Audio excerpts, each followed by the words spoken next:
Isa din ba kayo ngayon sa nakasubaybay sa mainit-init na balita ngayon or sa trending ngayon sa social media, ang dalawang vlogger, ang dalawang couple vlogger noon na ngayon ay hiwalay na at hindi nga happy ending ang kanilang naging relasyon ni Cherry White at ni Boy Tapang.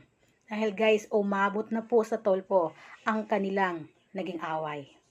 Dahil nga dito sa naging post ni at isang video or live video ni Boy Tapang nga doon isiniwalat niya ang mga hindi daw maganda na ginagawa ni Cherry White sa kanya.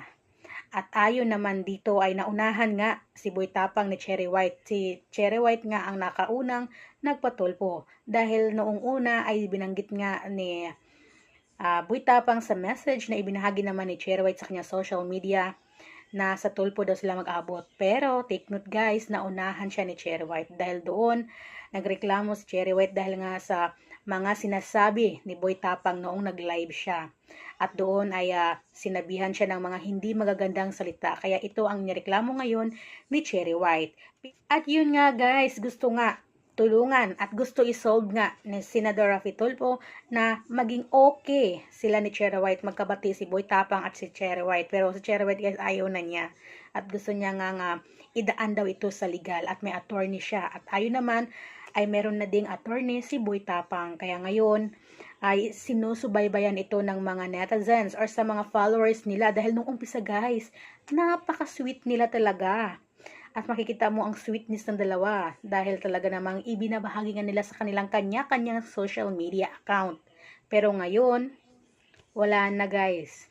Nag-aaway na nga silang dalawa. Dahil daw doon ang nagkumpisa daw ang kanilang naging away dahil mayroon daw nga fans nga from Cebu ang nagpa-picture kay Cherry White at dahil daw doon ay nagselos nga si Boy Tapang. At doon sinabihan na siya ng hindi maganda ni Boy Tapang. Kaya ayun, naghiwalay nga sila. At nitong nagdaang araw ay marami nang sinasabi nga si Boy Tapang sa kanyang live, sa kanyang mga post. At ito naman si Cherry White ay tahimik lang.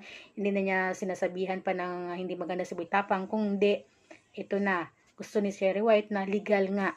At ito nga ay sinumbong niya doon sa programa ni Senador Idol Tulfo nga. Pero ayaw nga ni Cherry White na makipagbati dahil idaan ito guys ay hindi nga nagkabati si Boy Tapang at si Cherry White sa programa ni Senador Raffy Tulfo. At ngayon ay idadaan nga daw ni Cherry White sa legal ito. Mayroon silang attorney, kanya-kanya silang attorney. Kaya abangan nyo guys ang mga susunod pa na storya ni Cherry White at ni Boy Tapang dito.